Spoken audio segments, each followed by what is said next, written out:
Let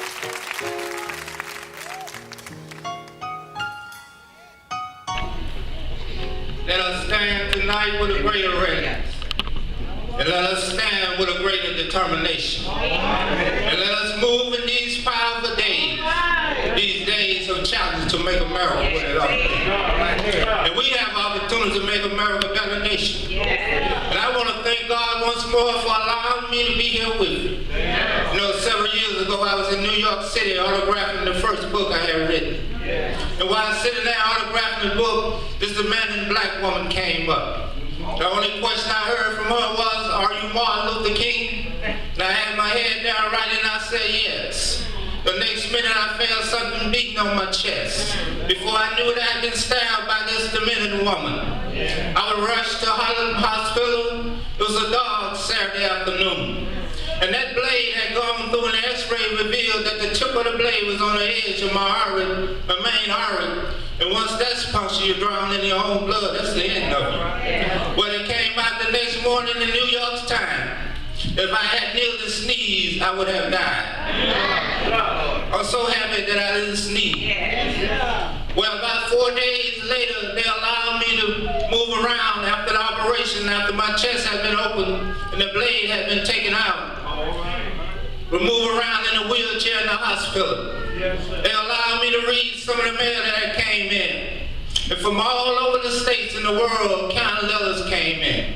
I read a few, but there's one I never forget. I received one from the president and vice president. I've forgotten what those telegrams said. I received a visit from the governor, and a letter from the governor of New York. I've forgotten what that letter said. But there's another letter came from a little girl from White Plains High School. And I looked at that letter and I never forget it. It says simply, "Dear Dr. King, I am a 9th grade student at the White Plains High School." She said, "Why it shouldn't matter, I'd like to mention that I'm a white girl. I read in the paper your misfortune and of your suffering. And I read that if you had sneezed, you would have died. I'm simply writing you today to say that I was so happy that you didn't sneeze. And I am too happy that I didn't sneeze, but if I had sneezed, I would have been around in 1960. The students all over the South started sitting there at lunch counter. And I knew as they were sitting there, they really were standing up for the best in the American dream. Taking the whole nation back to the old great wells of democracy, which was dug deep by the founding fathers of the Declaration of Independence and the Constitution. If I had sneezed, I wouldn't have been around in 1961 when we decided to take a ride for freedom, ending segregation and interstate travel. If I had sneezed, I wouldn't have been around in 1962 when Negroes in Albany, Georgia decided to straighten their backs up. And whenever men and women straighten their backs up, they going somewhere. Because a man can't ride your back unless he repents. If I had sneezed, I wouldn't have been around in 1963. Black peoples of Birmingham, Alabama rose in concert of this nation, brought into being the Civil Rights Bill. If I had sneezed, I wouldn't have been around later that year in August to try to tell America about a dream that I had. If I had sneezed, I wouldn't have been down in Selma, Alabama to see the great movement there. If I had sneezed, I wouldn't have been in Memphis to see a community rallied around those brothers and sisters who are suffering. I'm glad I didn't sneeze. And they was telling me it don't matter now.